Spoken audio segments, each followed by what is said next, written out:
when we know our now, it becomes our reality. And our reality becomes better when we're applying our why to the reality that is circumstantial and non-circumstantial. It's an honor. You are incredible. And how blessed are we to have you today, David Meltzer. Welcome back. Thank you so much. And it's great to have you every day on the mission to empower so many people with the philosophies and the foundational principles of Napoleon Hill for almost 100 years that have proven the successful perspective, the positive mental attitude that is necessary to live a passionate, purposeful, and profitable life. Yes, I agree. And that's why we're here. We're here to help everybody watching this do exactly the same. So we're going to have so much fun today, David. I want to, many people know about you. They know your story. But I want to go a little deeper today to get to know the real David, okay, for those that are watching. For example, in the intro video, I love that intro video that you have. It actually, when I first watched it, it brought tears to my eyes because it shows another side of you that not everybody knows. You have such a humanitarian heart. You are so humble. You're one of the most humble people I've ever met in my life. And you inspire me. Like, no matter what you go through, you just keep showing up. You just somehow you keep showing up no matter what. So, and I'm just so grateful that I get to work with you. That is so nice. And it's interesting because many years ago, let's just say about 2 decades ago, I don't think anybody would have described me that way, just to be honest. You talked about humility, and one of my favorite quotes, which is derived from actually Outwitting the Devil, which is, you're either humble or you're about to be. And I think knowing the opposition is always there within ourselves and outside ourselves with the circumstances that exist every day. And for me, that humility comes from my faith and the wisdom of people like Napoleon Hill, people like Cliona O'Hara, people like Joe Vitale, people like Bob Proctor, and many, many more. And wisdom is all around us, especially today, so accessible. And we're making it more accessible at the Napoleon Hill Institute. But what makes the Napoleon Hill Institute and the people that are here today unique is it's the combination of the wisdom and faith. Faith that there is something bigger than us and that leads us to humility, that there's something that has all the information we need and all the source power that we need. And it is people like you and people at the Institute that are helping other people figure out, what are we doing here with all of that amazing information and amazing energy, that positivity that will lead us to a better place, a better position, and a better situation, regardless of the circumstances. And I know, my mom passed a few days ago. Yes. And people ask me, Dave, why are you showing up to these things? And I said, because this is how not only am I healing, I'm given a unique opportunity to heal by sharing, but also to honor my mom. I spoke of, for the first time in my life, I'm 57 years old. I know the internet says I'm older and my looks say I'm even older, but I'm actually 57. And I've never had my heart broken. And the understanding of that is that, one, how blessed am I to have a mom like you, Cliona, for your children that protect, promote, love, and perfect me. But even more importantly, how lucky am I that this is the first time that I've had my heart truly broken. And it was because I lost my mom. And then that led me to something that I learned from Napoleon Hill and all the works and all the content that I've read, that I'm so blessed, not only because it's the first time and I had my mom protecting, promoting, love, and perfecting, but the cement that is beneath my feet was formulated, all the ingredients, by not only my mother protecting, promoting, love, and perfecting me, but something bigger than me that loves me, protects me, promotes me, an omniscient, all-powerful source that makes me an incredible resource to show up today, that loves me, protects me, promotes me more than my mom. And everybody has that. And I am so excited to be here to help amplify what Napoleon Hill offers all of us for eternity, forever. Wow. Wow. David, I know I was going to mention it a little later, but you brought it up, and everyone in the chat and the comments, are saying that their condolences are with you, and I'm sorry. Obviously, we're sorry for your loss. And it also makes me think about, you mentioned Bob Proctor, and that's the connection that we have. He was your mentor, he was my mentor, and then we had that moment with the pen that he gave me, and I gave you my Bob pen. And so I'm thinking about your mom right now, but I'm also thinking about Bob and what he would say when someone had a loss or they were going through grief. And he would say, move with the waves of grief. He would tell them, move with the waves of grief. But he also had the same attitude as you, and he still showed up. He still showed up, even when he lost someone in his life that he loved so much. So my heart's with you. We're so grateful that you showed up, even. And so that was going to be one of my questions, David. How does someone do what you're doing right now? How does someone move through grief and keep going? Well, taking those same lessons from Bob, right? It's waves. And beyond the initial shock, I lost all function for approximately 24 hours. I for the first time in over 18 years, I've meditated every day. When we talk about thinking and growing rich and being still and being at ease, which is what our 14-day discipline gives us, is this idea of ease. I couldn't find it for 24 hours. And I tried to meditate my way through this when it first happened. And I felt as if when I started, I was very resistant to meditation, stillness, and ease. And I told my wife, I said, wow, I feel like I've never meditated before. And when the first time they wanted me to try meditating, I'm like, this is a waste of time. What am I doing here, sitting here?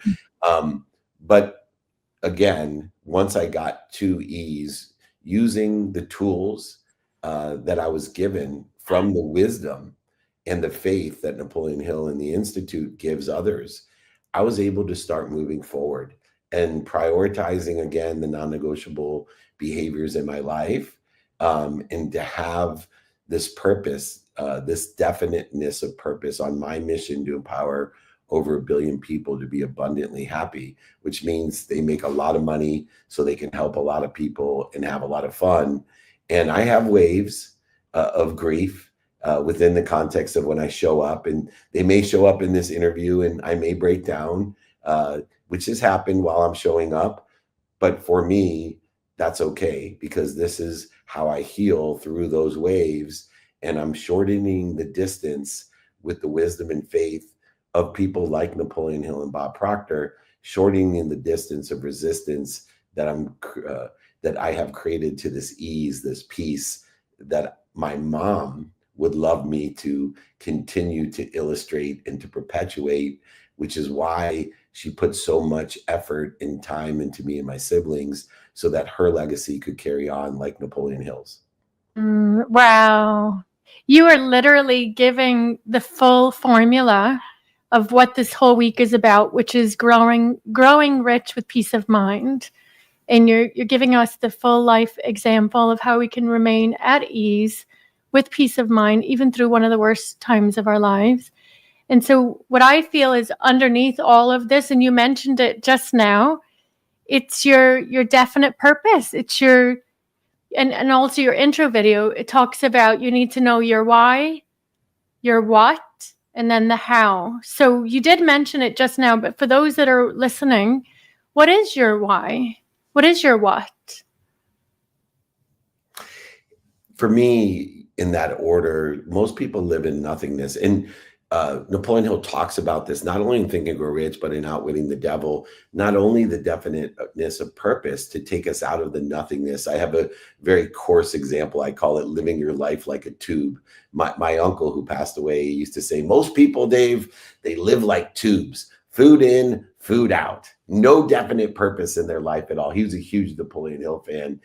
And the other thing is the control of impulse. And so when we have these substantial losses in our life, physical, emotional, mental, and spiritual losses in our life, we have to control our impulse as well as maintain the what do we want today.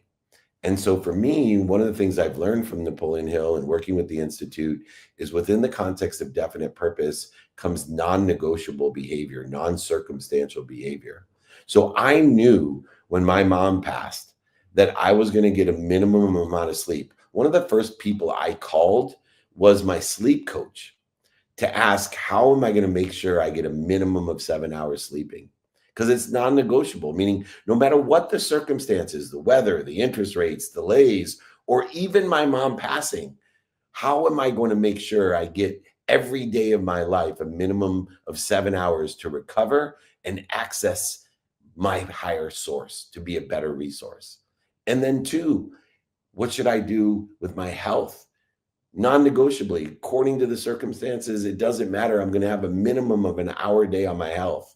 Then my family, then my faith, then my finance. Then I study time and I study relativity as well, aligned with the teachings of Napoleon Hill and the Institute, that discipline that's necessary for consistent, persistent pursuit of my potential, regardless of circumstances. And that equals about 11 and a half hours each day. Now I move to understanding the circumstances of the day and prioritizing what do I want today, the what, in accordance to the circumstances of the day by, as Napoleon Hill has empowered me, by the meaning of the losses, the setbacks, the failures, mistakes, the defining moments, the historical relevances, and align them with the divine direction of where I think I want to be or better. And once I determine my divine direction, that definiteness of purpose, and control my impulse by utilizing a meaning that is not limiting my future, but accelerating me towards something better, I now ask the second question, who? Who can I help and who can help me? The two fastest and easiest ways to get to where I want to be is always asking for help and helping others. Then, as the video suggested, Cliona, that how can I utilize time with not only the non-negotiable behavior, but negotiable behavior, planned, unplanned, paid for, unpaid for time, all utilizing, of course, a common denominator of sleep, of recovery, and access as well. And when we can do that, I know, number one, my non-negotiables prioritize my activities, guaranteed no matter what the circumstances, but I've elevated my capability of prioritizing my negotiable activity according to the circumstances of each day, which changes the relationship with my why. So instead of, like most people, without definiteness of purpose, without this impulse control, they're searching for something they already have. We're utilizing the what, the who, the how, and the now incorporates applying my why, living in spirit with intelligence, intuition, intellect that allows me to apply every day my best self, to apply my source, to become a greater resource in my life. So when you know your what, your who, your how, and your now, you're applying your why. Instead of living in nothingness, when you know your what, it's a possibility. You know your who, it's a probability. When you know your how, it becomes your perspective. When we know our now, it becomes our reality. And our reality becomes better when we're applying our why to the reality that is circumstantial and non-circumstantial, knowing the only certainty that exists, as Napoleon Hill teaches us, is within ourselves. And the only certainty outside of us is time. We are only certain that tomorrow there'll be 24 hours, the next day there'll be 24 hours. And what are you going to do to apply your why to the 24 hours? One other guarantee God gives us, as I learned with my mom, we are all given God's guarantee of 24 hours a day, except for the last day of our life, we'll be cheated. And I know my mom was cheated some hours out of the last day, but she had lived every day to help other people in selfless, humble in existence. And only thing I wish for my mom is I wish she would have been a better student of Napoleon Hill and understood principles that could have provided the selflessness of selfishness, because my mom was absolutely not a selfish person, didn't take care of herself to take care of others, but always gave to others. And I want to remind people, as a testament to my mom's legacy, that selflessness comes from selfishness with the right intention. Wow. Wow. Incredible. Incredible. I'm going to go back and replay this because I need to examine that formula. Well, you're Especially, my younger sister, so I'm here for you. thank you. Yeah, I'm like, this is what I need to work on. I need to work on this. I need to work on that. And everybody watching, I'm sure you're agreeing with me. You just have this way about you. And yes, of course, the principles, you live and breathe Napoleon Hill's work. And these principles are true and tested. But you also have your own ways, like being a student of the calendar. I didn't learn that. I'm definitely one of your top pupils now and students when it comes to non-negotiables and being a student of my calendar. I'm a beginner, so I'm starting off there. I'm very right-brained and emotional, David, as you know. And so now I know I have to tap into my left brain to really get things done.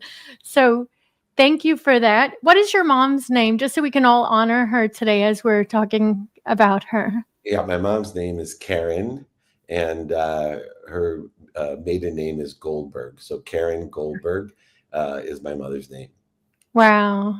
And I'm sure for all the women and the moms watching today, we all wish and hope that our sons can speak the way you're speaking today about us. So thank you. Thank you for being a great example. Can I add one thing that's really important to me? That's a lesson for everyone when we're talking about moms, especially single moms or moms who took the lion's share of the work. And my mom did. She raised 6 kids, worked 2 jobs, packed my dinner in a paper bag, and drove me around as a second grade teacher, filling up turnstiles at convenience stores with greeting cards just so we could eat. Every day for the last 18 years, I have told my mom 4 things every day, whether it be text, email, phone call. And this is something I encourage everyone to do to their significant parental figure. I told my mom every day that I am happy, I am healthy, I love you and appreciate you forever. And I actually keep my mom's phone. She's been on my plan for 30 some years, whenever they invented cell phones, since I was in the industry. And I told my wife that I'm keeping her phone and her number. I'm gonna have to change the plan because I just need 1 text message, so I don't want to overpay, of course. Napoleon Hill talks about being thrifty, not scared. And but I text her every day now to that phone, and I'm gonna keep that phone to remind everybody. All a parent wants to know for their child is they're happy, healthy, and they love and appreciate them forever. And Mom, I certainly do. Yes, yes, you do. Wow. You've moved me as well as everybody watching. So since we're going to go down this road naturally, you know, my vision and my goal is really to help lead the women's division here at Napoleon Hill Institute with Amy. And one of the departments, divisions, whatever you want to call it, will be for single moms. I'm going to put that out there now for you, in memory of your mom, in memory of also our dear friend Matt Higgins, you know, his mom, his story. We will create a division for single moms, and we will, whatever comes through the Institute, a percentage will go to helping single moms that need a hand, not a hand out, a hand up. And they will have education with us. They will have coaching with us. That's my plan. That's what I want to focus on. So there's no coincidence why we're all working together, right, David? Yes. Well, if you're going to make an investment, just from someone from experience that have been around the biggest billionaires, millionaires, entrepreneurs, celebrities, athletes, and entertainment, the best investment you can make is in a single mom. They have the most capability to get shit done. Excuse my language. Yes, we do. I like to invest in people who can get shit done, and single moms are at the top of my list. If you want something done well, done powerfully, ask a single mom. I don't know how people look at my life and go, how do you do what you do? You do so much. You're involved in so many things. I'm literally at the infancy state compared to what my mom was able to do. And you look down her journey, and I am still trying to figure out, because she wasn't a student of her calendar. I'm still trying to figure out the system she used. For now, I'm sticking to student of the calendar to try to catch up to my mom. I'm a single mom, and I know exactly. She was not probably a student of your process. It's just, honestly, it's an attitude of just figure it out. I'll just figure it out. That's the auto suggestion. I will just figure it out. For example, right now we're live. My son's upstairs. I have a babysitter because he was feeling sick, and you just have to figure it out. Do whatever it takes. So I have an attitude, and I'm sure your mom had the same attitude. I'll just figure it out. And we somehow do. We somehow do. So on that note, you travel so much, David. Like, I look at your schedule, I'm like, holy smokes, how does he do that? Can you give everyone just a look into your life? I know this week is an unusual circumstance, but what is a week like in your life? What do you do in 7 days? Yeah, I think looking at number one, the non-negotiables, that travel is just a circumstance. Even during this week, my mom passed on Wednesday. I went to San Francisco and back on Thursday. The funeral on Friday, took the red eye to Chicago. From Friday, the funeral, to Chicago, came back to sit Shiva in the Jewish tradition to honor my mom on Saturday night. And so I'm in over 200 cities a year. And so instead of looking at travel as an interference to my potential, I look at my capabilities and utilize travel in order to accelerate, aggregate, and compound exponentially the outcomes that I desire. It's part of my purposeful plan. And so where other people, I talk about empty milers versus extra milers. And I think this is true in alignment with travel in my daily activities. I am an empty miler. And the difference between an empty miler and an extra miler is I used to be an extra miler. I used to go the extra mile every once in a while.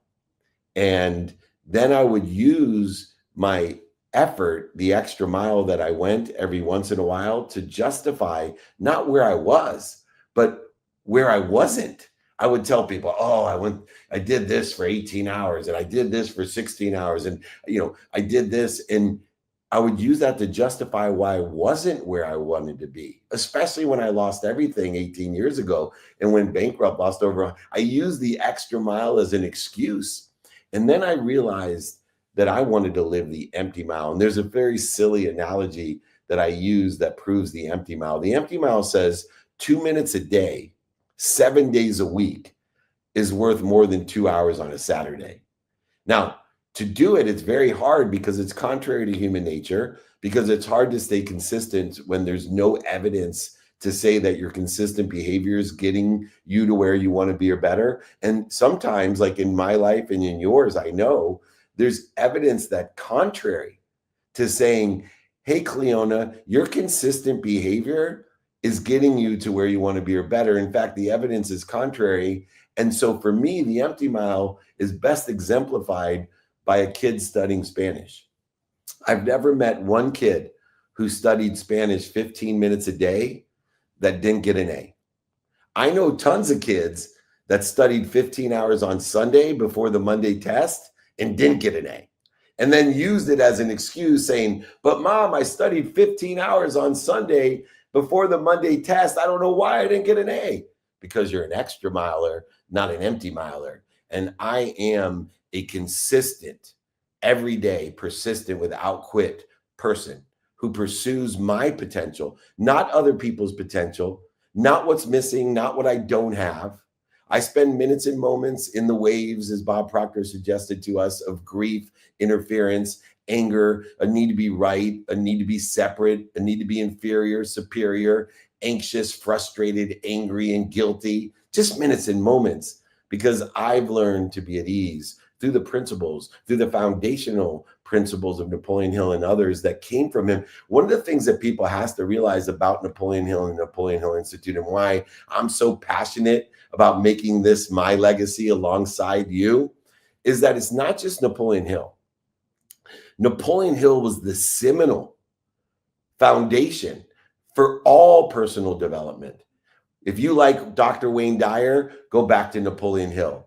If you like Neville Goddard, go back to Napoleon Hill. If you like Bob Proctor, go back to Napoleon Hill.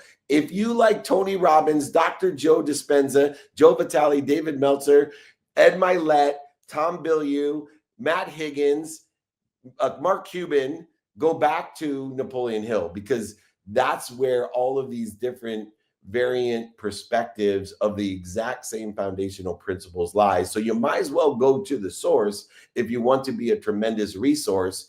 And that's why this is our legacy, one in which I am pursuing my potential with, no matter what the circumstances are. It's non-negotiable in my life, and it should be in everyone else's that wants to accelerate, aggregate, and compound their passion, purpose, and profitability.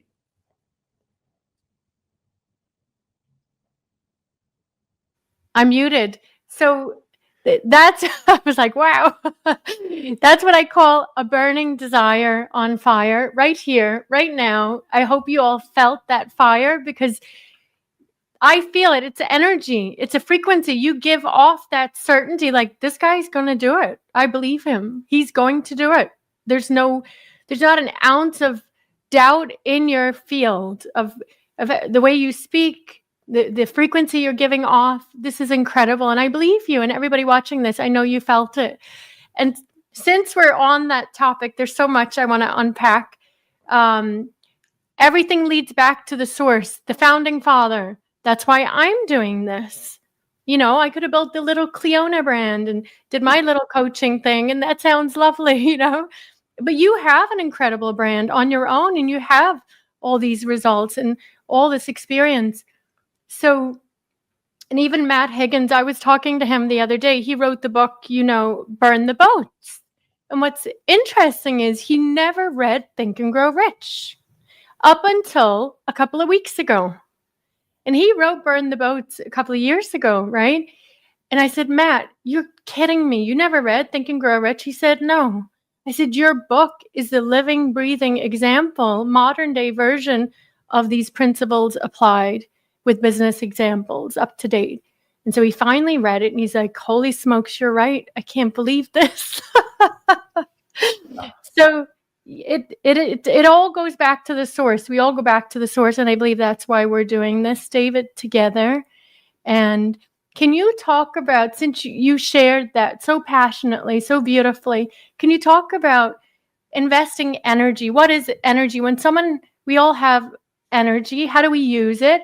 How do we invest our energy? Just like you just did. I love it. So this is the paradigm shift of all my perspective, and I love to share it with people. Once I realized that we all have the exact same amount of infinite energy, and that everything in the infinite, everything is energy. And so many people are trying to figure out, how do I get Dave Meltzer's energy? How do I get more energy? How can I have positive energy? And all of these different things about energy. I love simple. And the simple truth that I have prescribed my own perspective to is that we live in a unified, abundant, infinite system of energy. And thought, by the way, is an energy. Beliefs are an energy. Feelings an energy. Words are an energy. And actions are energy as well. Money is an energy. But we're in an infinite, abundant, unified system of energy, an infinite system of energy. More than enough of energy for everyone. No matter how it's materialized or monetized, there's more than enough of it for everyone. And so instead of trying to figure out how am I going to go get more of that energy, I suggest that you figure out what you're doing to interfere with it. What am I eating to interfere with it? What am I sleeping to interfere with it? What am I moving to interfere with it? What am I doing, saying, thinking, feeling, believing to interfere with this infinite, abundant source of energy. And when you can shift your perspective and your paradigm to I am, what am I doing to interfere with it? I am happy. I am healthy. I am wealthy. I am worthy. What am I doing to interfere with it? And then utilize the pragmatic principles, the pragmatic activities that so many of us have derived from my man right behind me there, the good looking guy with the glasses, Napoleon Hill. When we can figure out the practices and create behaviors, notating, by the way, that behaviors are only determined by good or bad by where you want to be or better. Good behavior is aligned with where you want to be or better. Bad behavior is interfering with it. My good behavior may be your bad behavior, and your bad behavior may be my good behavior, determined upon where you want to be and where I want to be. And so when we look within a unified, abundant, infinite system of energy, my suggestion is go back to this guy and figure out through what I'm doing, saying, thinking, feeling, and believing, what am I doing to interfere with it, not trying to go get it. Wow. Incredible. Because there's an infinite supply. There's an infinite supply, just as you said. And so on that note, because this week is all about peace of mind and investing, redirecting our energy towards living, getting rich. Of course, everybody should be rich. Everybody should have a lot of money. I really believe that, because the opposite, all of our energy is going there when we don't have money, right? We're our energy's focused on stressing over what we don't have, right? And our needs are not met. And last week or a couple of days ago, I was listening to a podcast by, Stephen Bartlett, the CEO Diary of a CEO. And it was incredible. He was talking to Mr. Beast, Mr. Beast, the famous YouTuber, right? They had a great discussion, and I was thinking about you. I was thinking about you as well, because I love studying the mind of every successful entrepreneur, philanthropist, and anyone in the industry, especially. And he talked about, which was really kind of relieving for me in a sense. I'm new in the personal development industry compared to people like you. But he talked to Mr. Beast, and he said, do you get hate? Somewhere along those lines. And Mr. Beast said, yeah, the more good I do, he said, I get more and more hate and negative comments. But when I post about buying the car and the fancy house, then people love me. But when I talk about all the children I'm helping through ethical sourcing of his new chocolate, then I'm getting hate mail and so on. Can you talk a little bit about that energetically as well? And what does that even mean? Why does that happen? And how do you deal with that? Well, first of all, for a much better perspective, I'm going to send people to my source before I answer this, because Outwitting the Devil is the Bible on understanding why we have opposition and why the stronger we are in our essence, the more people will unsubscribe or attack us. People unsubscribe and attack us because they're afraid. And they're afraid of themselves. And so I was blessed years ago to sit when my basement had a basement and realized that I didn't hate my own mother, my own father, my best friend, and certainly my wife. I hated myself. And I was attacking the people who love me most because they were telling me the truth. And they were trying to bring the best out of me. And I was afraid of the truth of who I actually was, that I wasn't living and taking stock in who I was and what I wanted to become. I remember my wife telling me that I better take stock in who I was and what I wanted to become, or else she was going to leave me and take my children away from me if I couldn't live by what my mom taught me. And the thing that hurt the most was as I was resisting her advice, when I was projecting my insecurity and telling her, I hate you, just as I had those other people who cared about me, not the people who were sucking up to me, telling me they love me, but the people that were unsubscribing to me. I reached out and elevated that. I remember she said, what if your mom knew what you truly were like? that stuck with me all night until I realized I better take stock in who I was and what I wanted to become. So when people reach out to me and say, "You stole gratitude, you're full of shit, you're Mm. this, you're this," I say, "I can appreciate your perspective. Call me. I'd love to learn more why you think that." Now, the majority of people never call me. I give my cell phone, Cliona. You know that. My Yes, you actual do. cell phone. You know my cell phone number. I'm happy to give it to people. But what I think I do when I do that is I encourage people to look within themselves and say, I know others are mirrors of ourselves. Hmm. Every time you tell me you don't like something about me, you're telling me that you have a lot of work to do because you really don't like yourself. And I take the same practice in mind. And so I rejoice in my unsubscribers, the haters, the attackers, because those are the people, just like the people who love me, that need my intention to help Mm. them to improve. Because there's one thing I know: hurt people hurt people. Yes. That if I pray for a hurt person's happiness, that's the best thing that I can do for them, not try to escalate or elevate the hurt that they're having and projecting onto me. And so I know that at Napoleon Hill Institute, we believe in DEI, diversity, equity of opportunity, and inclusion. But I also am instituting DAI, which is diversity, appreciation, and inclusion, the appreciation of everybody's opinion. I don't live in the worry of this is what I want people to think I am. I live in the world of I am. What am I doing to interfere with it? And so when people think I am, I want to appreciate why they think I am, but I am and work towards I am more than I worry about what people think I am. Mm. Yes. Absolutely incredible.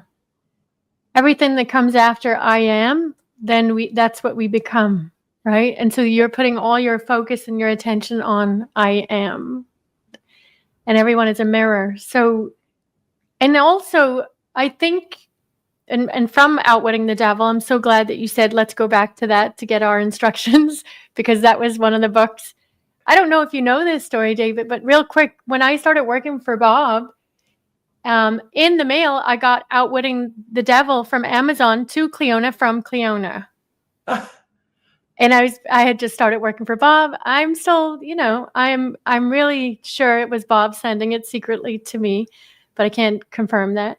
Um, but in that book, Outwitting the Devil, and what you just shared as well, because if we're focused on I am, then we're just focused on our divine purpose. We're living on purpose. And do you feel that one of the main reasons people do project hatred, or, the more we are in the public eye, the more of a target we can become to that type of nonsense.